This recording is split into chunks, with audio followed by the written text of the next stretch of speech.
Ladies and gentlemen, boys and girls, we are back for yet another episode of SnowRunner on the Playthrough Man channel. Again, I am Rick. I will be here for the entire series, because you know what? It's my channel. Yeah, so, yesterday, or previous episode, however this all lays out, we ran around and we knocked out a few things around the farm. I fouled up and didn't hit record, but I look up there and got it all. So I think what we're going to do today is we're going to attack the western side of the map. And there's a whole lot of stuff that we got to do out there. So why don't we just go ahead and just dive right in? What do you say?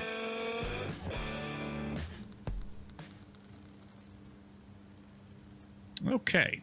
So as we take a look at things, we are at the garage at the moment. Off camera, I went ahead and picked up a few things for us to do as we progress through the game. Got drainage. There's a rock slide that we need to take care of. I was able to go ahead and pick up one called Riverside Repair, Motel Woes, and of course we've still got King of the Hill and everything over here, and all the watchtowers and all this crazy stuff to go. But for today, what we are going to do is follow this southern route across. We're going to ignore those trailers for the moment. We're going to ignore the pumps for the moment on drainage. And we're going to try to clear this western side. Now, let me zoom in just a hair. This, I think I've mentioned this in the past, but if I haven't, I kind of refer to this area as Chuck's house. This is where you start off with the Chevy CK1500. So we're going to blow through this mucky area, try to do this wind around. We're going to catch this watchtower, and then we're just going to follow this western route all the way to the north, from south to north. There is an upgrade here. This is for the Chevy truck. Come back down, come across, come around behind the motel. This is kind of a swampy, muddy area as we find another upgrade down in this general area. Then we're going to follow the road this way. This will drop us off right next to a huge lake, which also has a watchtower we can go discover. We will stop by where I picked up Riverside Repair, the boatman's house. And then we're going to wind all the way around, and then finally we will end up here. And as you can see, right above the cursor, we have ourselves a vehicle. That is the Scout 800. Again, not a huge fan of this thing, but you know, it's a truck, so we'll go ahead and take care of that. Now, once we have the Scout, then it's just a matter of backtracking just a bit, get down by the boatman's house. We are going to wind our way down to this watchtower, perhaps come back up, and I believe we should be okay to come back on the other side of this rock slide and unveil some more of this map. Now, hiding here somewhere is a tunnel, and that tunnel is going to become important once we want to move forward. Once Black River is done, we can move on to Smithfield Dam there. So without screwing around anymore, let's reset the map to a northern view. We can go ahead and go down to, let's see, I think drainage is right there. Let's go ahead and just stop tracking that. Leave that off the map so there's no distractions. And let's see, I think our best bet, let's go ahead and take the poor Chuck, he's asleep. Let's wake him up. 3:30 in the morning, we'll let him sleep till 6. We'll go ahead and take the Lodestar for today. I think that's the best route to go. Alright. Got the parker brake off, got the flashers going. Let's rock and roll. Zoom back a bit so we can see the whole map, although we're at the garage. We've seen quite a few times already, but so as we follow the southern route, because we've already cleared most of that, there isn't a whole lot for us to take a look at, but, you know, enjoy the morning scenery. Right now, my time,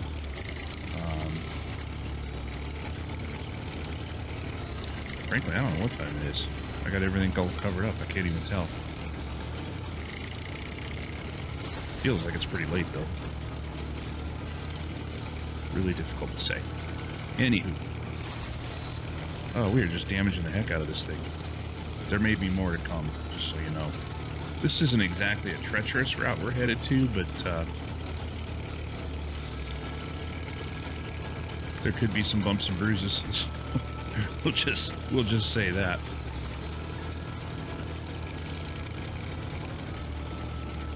All right. Oh my goodness. Now how we escaped damage bouncing off of that guardrail is beyond me, but we did.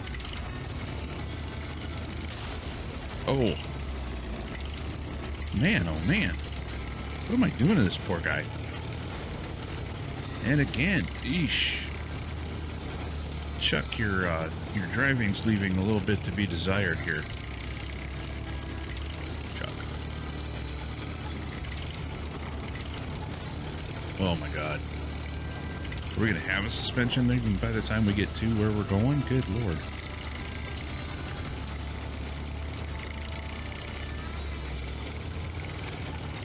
Well, that sun is bright. Holy cow.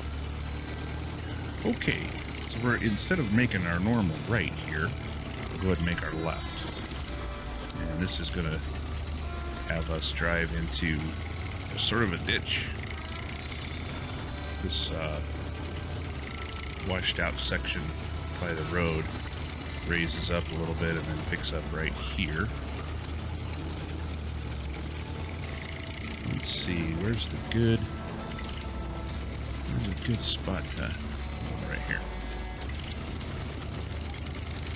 So as I say, that I called Chuck's house because I don't know, that's where you start. I just assume that's where Chuck lives.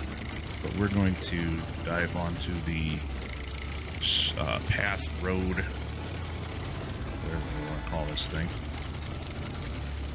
I don't think that's not the way we would go. This is the way we would go. I double checked, this does have the highway tires, so could make climbing interesting as well. And I'm not sure that this truck is going to be able to fit in a certain section. We'll decide that once we get there, I suppose.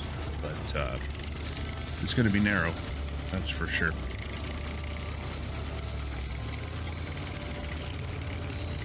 We're almost to our watchtower. You can just see the blue creeping through the trees there. And this is quite muddy. So we'll try to catch the grass and go through it as best we can. There's a huge rock in the way, of course. Quickly dive to the other side, and here's our watchtower. Let's see what we expose.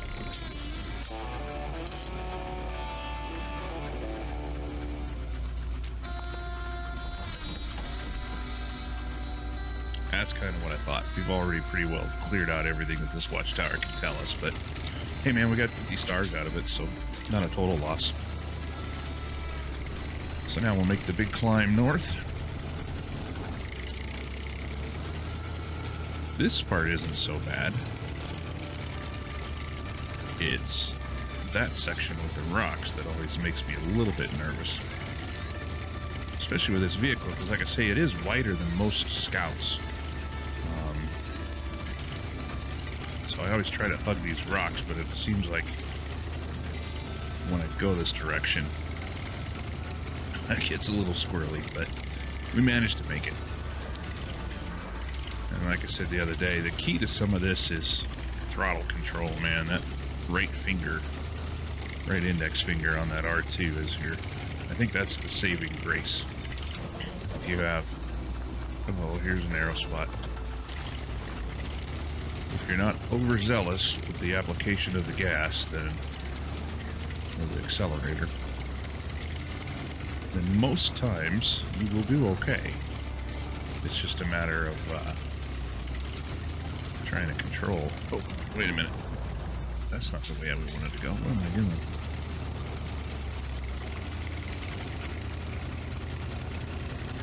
This road dumps out onto the main road, but we've already covered that so many times, it's not even worth trying to go after it. So let's see, where did I foul this up?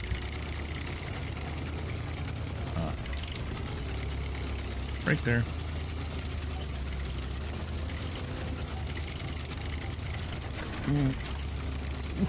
There we go.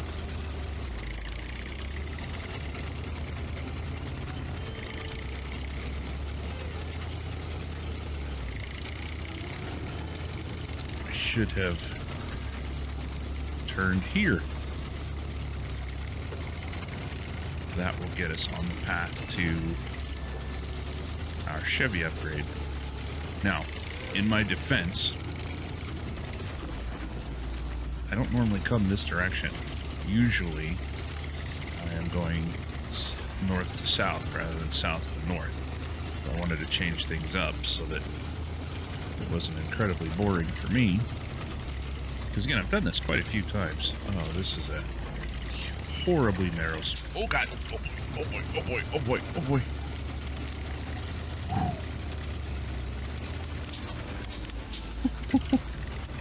Oh, that could have been a lot worse.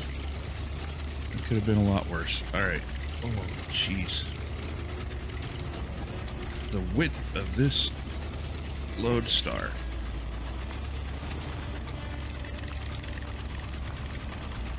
Can we get into low? Come on, climb, baby. Boy.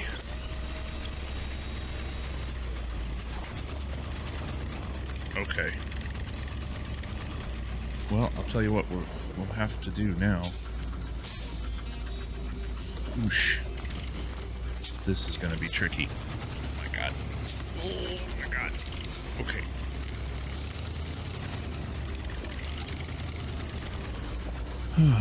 This is going to be very, very tricky. I actually feel a little flushed. That was something. I love how the beams of light cut through the trees there. That was... Oh no! Oh, jeez. Seriously, dude? Alright, anyway.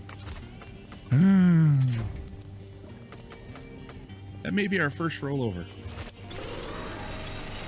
And that was kind of a weak one.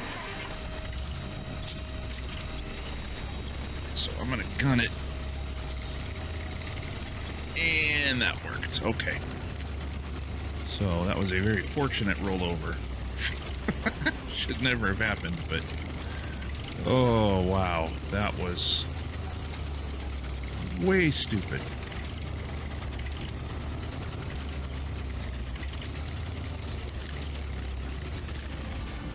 Fortune favors the idiotic, I guess. Okay. So we need to cut around those rocks. Don't you tip. There you go. Straight shot. Oh god, nope. Oh, hard application of the parking brake. Yikes. Okay. I'm pretty sure that tree's gonna rip out, but let's take a look.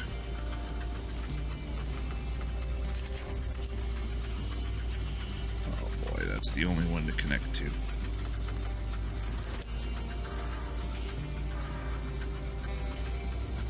Okay, so we're gonna drop it into reverse, low reverse, and see if we can't get fingers moving quickly here.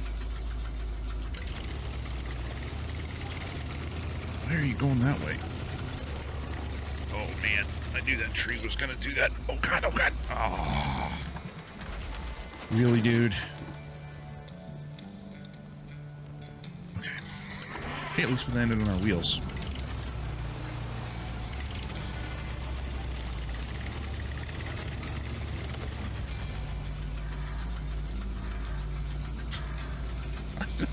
I don't know what my malfunction is today. Drop it into low. Oh, turn that wheel, dude.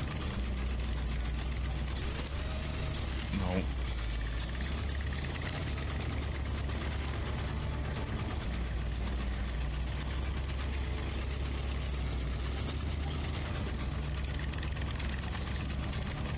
Oh, I see. We're hung up on a humongous tree root. Lovely.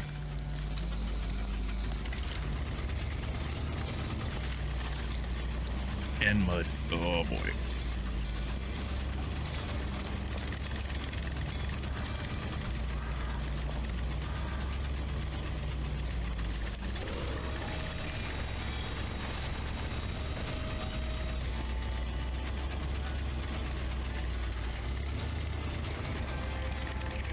Still hung up on it.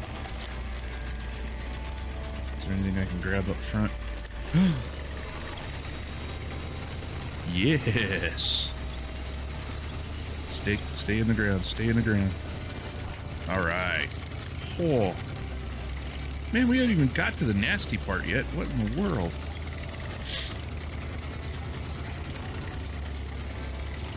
See, I was concerned about the fuel consumption on the Con, and I didn't want to drag that out and run out of fuel on this run.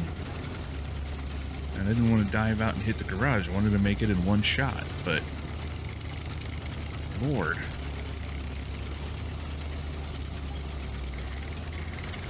What is casting that weird shadow?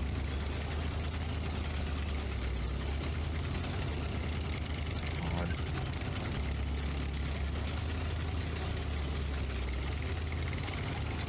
Alright, we'll get her out of low. That'll help it climb some. That shadow is awfully strange. So we're on our way now to get that Chevy upgrade, like I mentioned.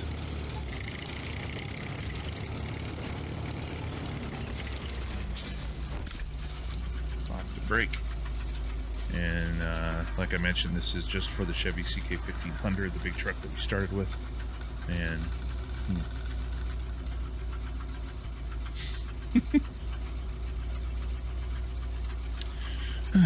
This is not going the way I intended, but that's okay. This game rarely does. So we're going to gently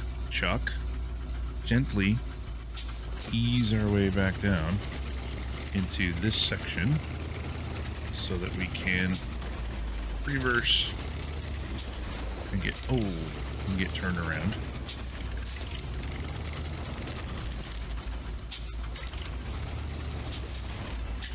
The Lodestar is not a difficult vehicle to control, but it does get jerky when it starts, as you saw. Reverse and forward is kind of a, you know. And I got the mic on that, sorry. If that made a loud bump, I'll apologize, but I don't think it did. Anyway, it's not a very difficult vehicle to control, but when it does that lurching, forward and backward, and forward and backward, it can make for an interesting run. Now, this is the section coming up that I was nervous about. I can't believe I rolled this thing twice in the previous. This is that narrow thing. Now, it was either the last episode or the episode before, I talked about having to butter this thing up to get it through. This is it. You can see, boy, it is just inches of clearance. Holy cow, we made it. Well, why did we make that in one run? That was the area I was worried about. And the thing I thought we'd breeze through was the challenge. That's the beauty of this game, man. Just when you think you got it figured out. Oh, dang it. Just when you think you got it figured out, it's gonna show you that you don't. So this is the beginning of a horribly swampy area, but I don't think this truck's going to have a whole lot of trouble with it.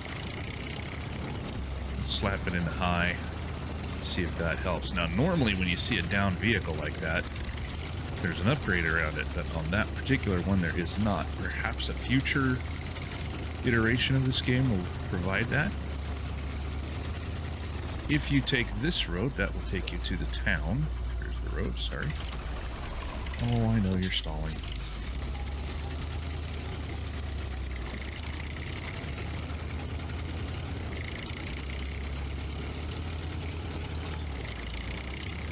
And this is an upgrade for an engine. Now, I believe this also... Oh, it's not for this truck. Okay, so let's see what trucks it is for. The Chevy Apache, which I have yet to see. I keep seeing that over and over and over again. I think it's part of the DLC, one of the DLC packs. I'm not quite sure which one. I'll look that up and figure it out. But Chevy all the way across the board. So we'll just take it and we will drive on, McDuff. So at this point, we're going to make a hard right. This is another area of concern. I have had trouble with this vehicle in particular at this intersection. It tends to hit something in the road, probably this boulder right here. Went right over it. And it kicks the wheel there. It kicks the wheel around. So, again, a liberal or a conservative application, not political, just descriptive, a conservative application of the accelerator will get you through that mess. And I'm pretty sure that's going to go for every truck you're using on this. If you choose to go with the Chevy, then by all means. Ooh. Very conservative with that accelerator. It lurches far worse than the Lodestar does. Once we get to Smithfield Dam and we recover that other Chevy, I'll go ahead and load it all up and show you on Smithfield Dam just exactly what that truck will do. By that time, we should be able to put some fairly decent tires on it. And then you'll get a feel for, I don't want to say that I dislike the truck, but I prefer the Lodestar over the Chevy.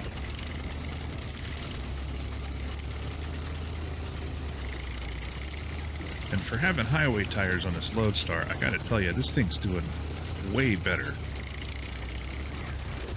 than the all-terrain tires we could put on the Chevy at this point in time. Which is fairly strange, because the tires are a big source of how your vehicle performs on the roads, whether it gets stuck or whether it gets bogged down or blows through. With the highway tires, you would think that this thing would be crazy. Now, this is a bit of a preview. This is the which task is this? I need to remember the name. Oh, Riverside Repair.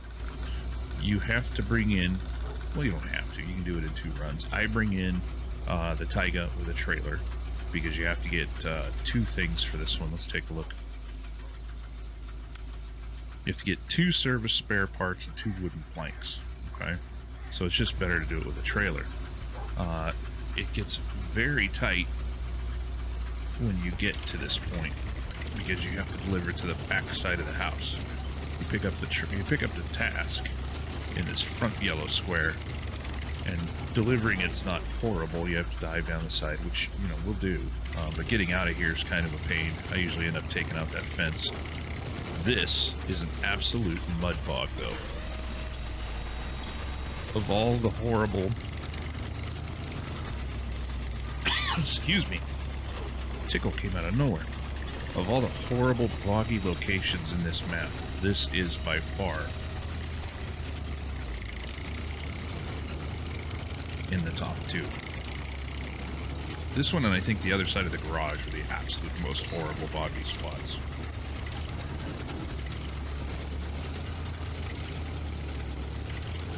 So we'll continue to wind our way across. We are headed for the Scout, if we can get out of this, which I'm sure we can. Just gotta get, God, see what I was talking about? This area, once you cross the boatman's house, this area becomes very, very sticky. This is not, however, but it does have these humongous boulders that are in the way. And, ooh, if the Lodestar doesn't try to mate with them, like it's doing, oh boy. Alright, I think this is me. Turn the wheel. Straighten the wheel out. See, now I've just made it worse.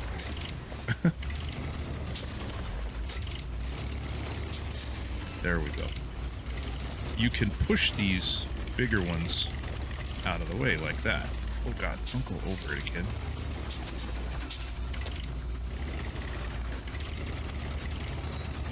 There we are.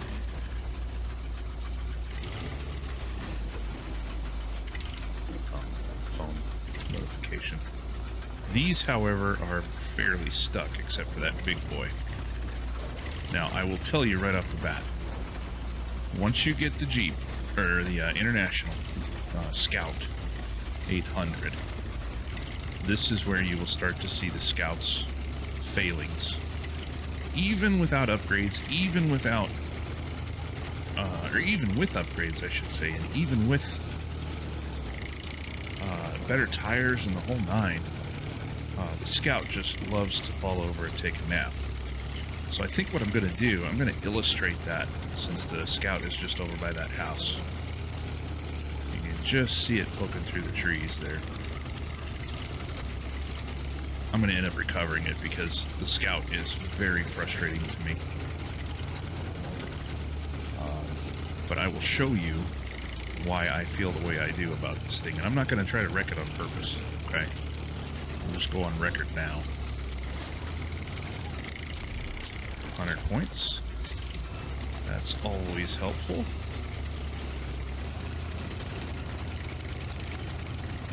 The Scout's ready to go once you get to it, so we'll turn off the engine here.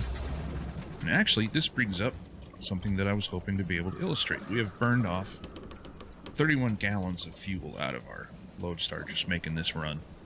And as I mentioned, one of the beautiful things about adding the back end that we did on the Lodestar is it has its own repair point. So we will do a repair real quick. You just simply make sure you're pointing to the right target. Sometimes you can change the source, which you'll see at the top, and other times you can change only the target. Alright? But the Lodestar's here. You can repair the Scout, but it doesn't need it. So to do repairs, I just go on all. I don't worry about much of anything else. It's got 150 points. So the suspension is really the only thing. The suspension, 5 points on the engine, which is weak. But the suspension is the one that really took the killing on the way over here. So we'll just go ahead and hold down our X on all and just repair everything. That leaves us 84 points to continue to wreck this poor guy. Alright, that's repairing. Now, refueling is something you want to be real cautious about when you're around other vehicles. So, as I mentioned, you can change the source or you can change the target. Sometimes you can only change the target. This one, you can change both. So, you see our source is the Scout 800. We don't want to pull out fuel from the Scout 800 just yet. There we go. We want the pickup chassis add-on, and we want to make sure that the Lodestar is our target. So we're pulling fuel from the back end of our truck, dumping it into the truck, okay? Same process as fueling, just hold down your, hold down the right button, which would be the X. And there you go. We now have a fairly full tank. Took everything it had. Okay, good deal. So now we'll just change over to the Scout and I'll give you an idea what I'm talking about. So right off the bat, you can tell, yeah, it is sunk in the mud. And it gets out fairly easily, but it's really back heavy. I mean, really back heavy.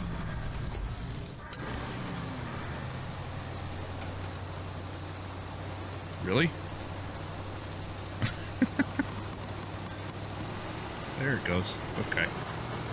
That illustrated another point too. If you do get stuck, just try wiggling your steering wheel back and forth, right, left, right, left. When we get heavy snows here in Colorado, that's something I learned right off the bat when I was first learning how to drive. If you get a little bogged down in mud or snow, just wiggle your steering wheel back and forth. Sometimes that'll be enough to dislodge you. Now I have turned over here, which in the beginning was kind of fun. It's like, oh yeah, let's roll this thing. After about 3 times in a row, it loses its luster, let me tell you. It does have some get up and go, and to its detriment. I think that's part of the problem. And as you can see, that back heavy really makes it kind of a challenge to control at times. It's very sensitive to bumps in the road. Steering is really tough. And there's no visible winch points. So let's see if we can't drop it in below. Get this bugger to climb for us.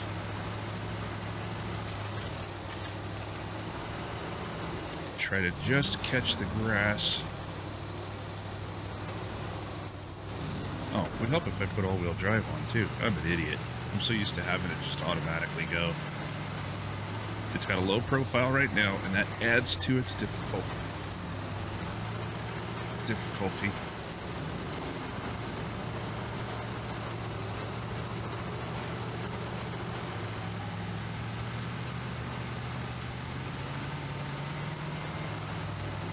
Alright, now shift up. That boulder being out of the way is amazingly helpful.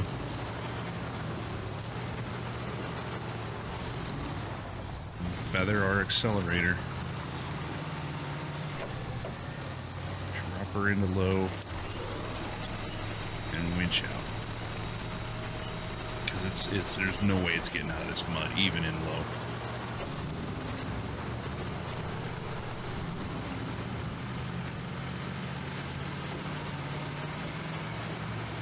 See how bouncy it is?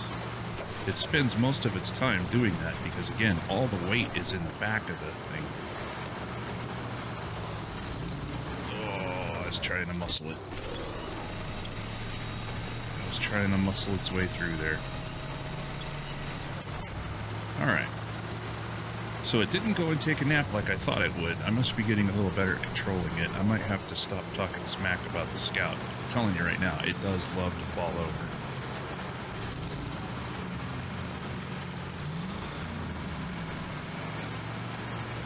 Ooh.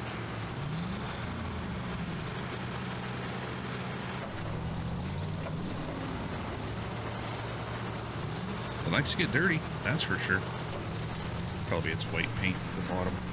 So, since we're in here and we're at this point, we're going to make a hard right. We're going to go get the watchtower located right there.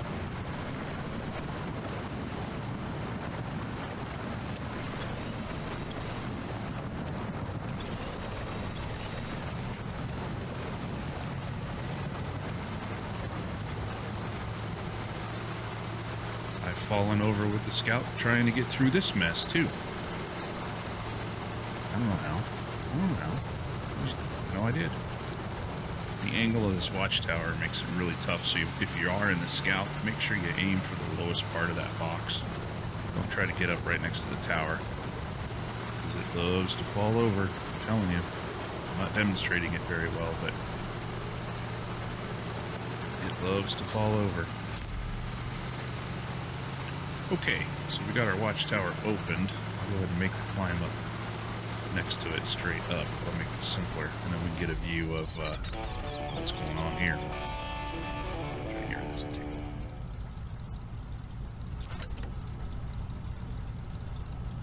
Okay, and once again, because I drove through the town and picked up all the stuff around here that this thing would unlock, we really only got the 50. We really only got the 50 points for discovering the tower. Now, if you continue this direction, the way the rear camera is facing, that will take you to where that rock slide is that's blocking everything that we're going to kind of go around now, theoretically.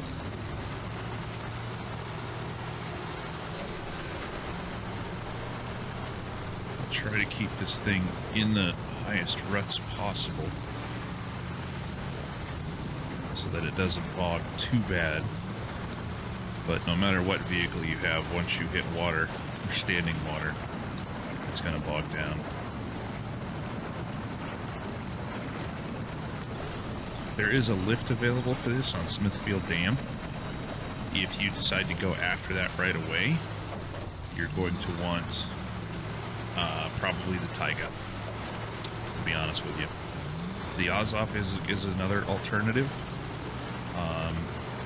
but what you're dealing with is swamp that makes that swampy watchtower look like somebody just spit on the ground. It's, oh my god, it's a ridiculous area. It's just south. It's in the southern section, I should say, of the map. Southern central section. And we'll go get it. I'll show you. The way the scout's performing right now, I almost feel like I'm not going to sell it. I do want to have another truck kind of just handy, but I'm telling you, I've been burned so many times by this thing. I don't know really what to look at. Okay, so again, if we continue this way, the road is blocked by this humongous rock slide. This opens up the trailer store, and then we've got the gateway to Smithville Dam. If we go to our left, if we continue onward, then we will end up near where we have to pick up a trailer for one of the tasks we need to do. But then we can go around to an area known as the Blue Highway. That will become important. Or we could follow this sort of washed out, mucky road and come on the other side of the rock slide. And there you can see the watchtower we just opened. So, not horrible, not a real difficult run, but we did manage to get through it. So, I think what we're going to do now, let's go ahead and, rather than bore you to death, I'm going to go ahead and recover the scout, because I was planning on doing that anyway. Let's see, customization options are few and far between at the moment. There's not a whole lot that we can unlock for it. Like I say, the suspension and everything is kind of out there. While we are here, let's go ahead and just spend a couple of bucks on the all-terrain tires. Look for the ones that look like they're going to perform the best. That's all I can really tell you. There's not much difference, but some are just slightly better than others. The winch, we want to make sure that we spend our hard-earned money on the 10 grand one. The spare wheel does add to the back end weight. It only repairs one thing and one item. It's not worth going after. Snorkels and everything could get unlocked later. It does have a roof rack. Boy, does that make it bogged down. But it adds 37 fuel, so might as well go ahead and get that guy. As far as bumpers go, it's got a stock bumper in the back. There's not much we can do just yet to fix that. The rooftop, if you go for the roof fog lights, then you lose your roof rack. But as you can see, the roof's got the LED lights on the front of it now, so those will help a little.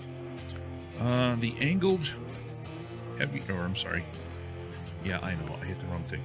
The angled is slightly better than this little piece of metal we have in the front. So I might just go with that just for now. If nothing else, more weight in the front will help balance that out, but I don't think there's that much thought into it.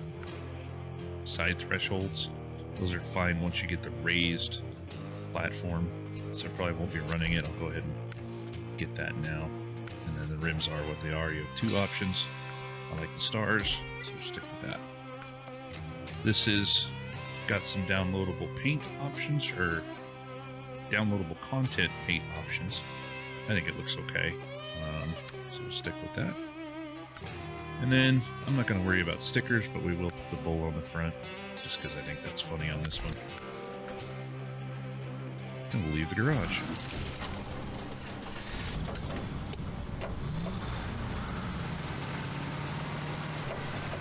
I don't know if you can see it or not. This does tend to wobble with that roof rack on, which only adds to its instability.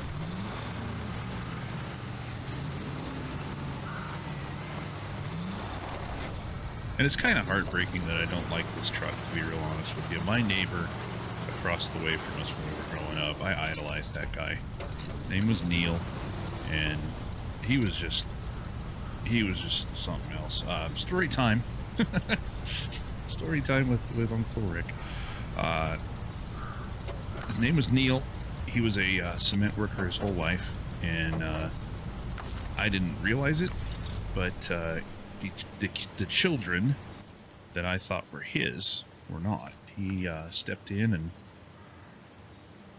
took over for a father that wasn't quite doing the job, and spent the rest of his life with his wife, Cy. And he was just an incredible man. He had an international scout. In those days, it wasn't international harvester, I don't think. And certainly Case wasn't part of the ownership there. But he had a light blue Scout with a white top. And boy, that thing was just an amazing vehicle. It lasted most of my early years. And then I remember the day it died on him. He was out of truck for like a day or two, and then he went after the Scout 2. There's a Scout 1 and a Scout 2. And he got the same color, he got the same everything almost, but that Scout 2 was just a hell of a beast, man. And he had that thing all the way up, I believe, all the way up until the day he passed on. And I wanted to try to get that vehicle from him or Cy, but unfortunately I wasn't in a position financially to be able to grab it. And that's kind of been a regret, if I'm honest. I would have loved to have been able to continue with that truck. And well, I'll tell you what, I'd probably still have it if I got it. I just adored that thing that much. But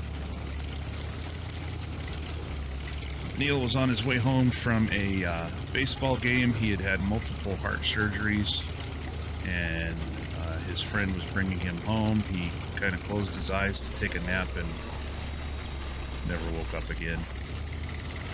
And that was sort of a loss. Well, it wasn't sort of a loss, it was a definite loss. I grew up in an area of old,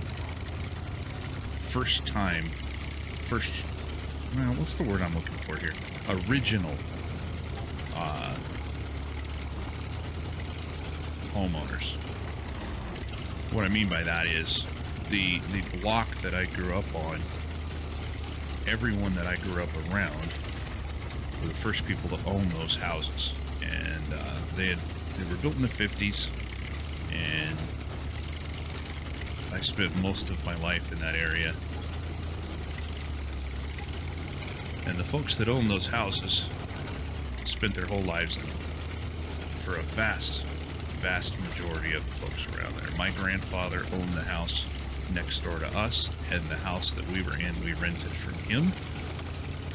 Folks never had a whole lot of money, primarily because of the choices they made in their careers and stuff. And other financial things didn't quite work out. But I spent all of my childhood in that house. And it was interesting watching those folks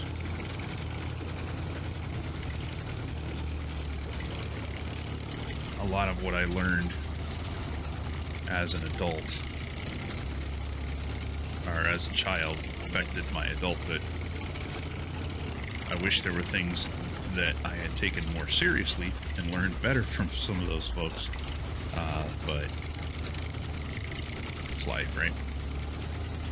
It's interesting, I'm 50 now, or coming up on 50, and I see things that I have never seen before.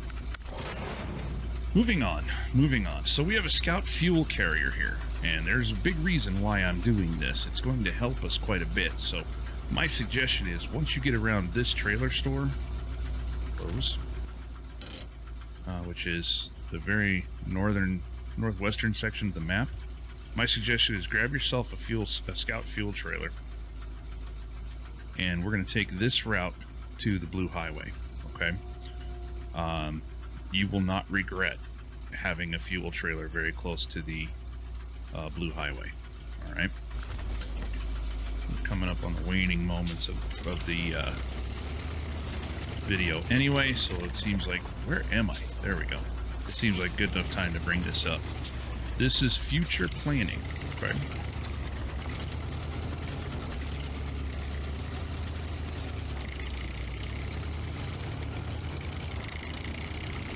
We will take our little winding road here.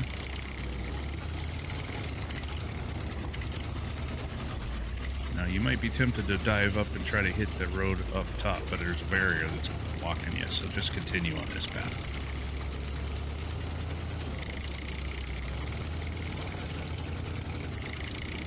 I call it the Blue Highway, primarily because I think that's what it's called, but there's an achievement that the game gives you that refers to crossing that thing as the Blue Highway. I think you have to cross it once or twice or something like that, but I like the name, it stuck, so there we go. Now this Curtainside trailer is going to have to be delivered in the Motel Woes quest, or task, contract, whatever.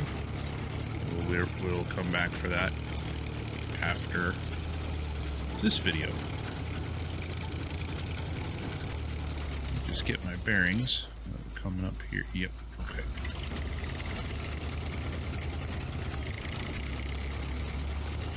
The reason we're dropping a fuel trailer by the Blue Highway is because by the time you get through a certain event, you're going to need a refuel. There's just no way around it. I have found that this general area anyway needs to have a fuel point. So dropping a scout trailer is a great idea.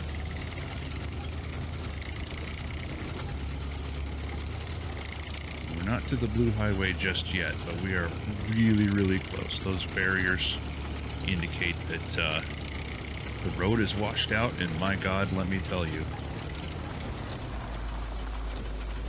it is that and then some.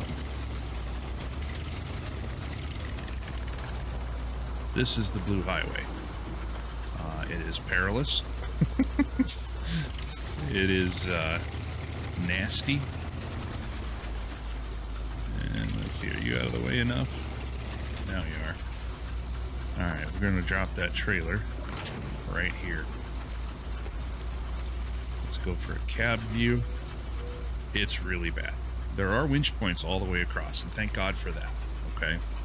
But quite honestly, man, the Blue Highway is a backbreaker, and it's definitely a fuel wrecker.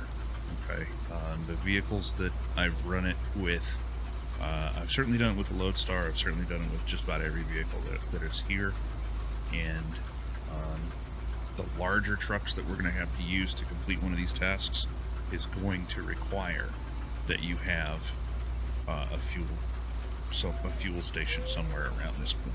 Okay, so that's why we did that. But we have completed the entire western side of the map, with the exception of this little goofball area here, which I've never even tried to get to. I'm sure you can. Maybe I'll do that off camera or something, just tooling around. But that pretty much does everything for the western side. On the next run, we're going to take care of drainage. We'll get rid of that. We will take care of rock slide, open up that final passage. What else? The stock trailer is here. Buried somewhere in this area is another truck, the Chevy Kodiak I mentioned that we can pick up for ourselves. And there are some upgrades that we absolutely need to get. For example, don't think it's this one, that's the GMC. There's an upgrade. Let's see, come on down, come on down, come on down. We may not have discovered it yet. Yeah, the GMC is the only one that we've discovered. So there is an upgrade. Where are you? Right about here. I think that's it. Yeah, that's an upgrade for the Lodestar's engine. And then there's another right around in here somewhere that will upgrade the gearbox for a lot of vehicles. So it's the Snow Runner gearbox, and that's one we want to have as well. So perhaps we'll go after those, and while we're trying to get those things, then we'll take care of these last 2 watchtowers, get those out of the way, and unveil the entire map. And then we'll be ready to start tackling these tasks and get a cruise on. So, as always, before I do that, let me transfer a few things around. As always, I appreciate you taking a look at things. We are just getting started in this thing. We really, even though we're 4 episodes in, there are still a couple little admin things that we need to take care of, and that's okay. That's all part of this. I try to get most of the bulk of the admin stuff out of the way right off the bat, so that we can get in and do some exploration. That's what we did today. So I always appreciate everybody taking a look at this thing. If you have any kind of comment at all, please leave it below, or jump on the Facebook link. I've left the Facebook link now on the other videos as well. I'll put it on this one too. Jump over on the Facebook page. Let me know what you think. Tell me what you want to have happen. Tell me what you want to see. Give me an idea what direction you want this thing to go. I'm more than willing to try to experiment and play around and have fun. And if you're enjoying what you're seeing, let me know. If you're not, let me know. You know, I'm doing this thing for you guys. I'm happy to make a change in direction at any point in time. So, at any rate, I've been Rick. This is the Playthrough Man channel. We'll continue on this one on the next one. Thanks for taking a look.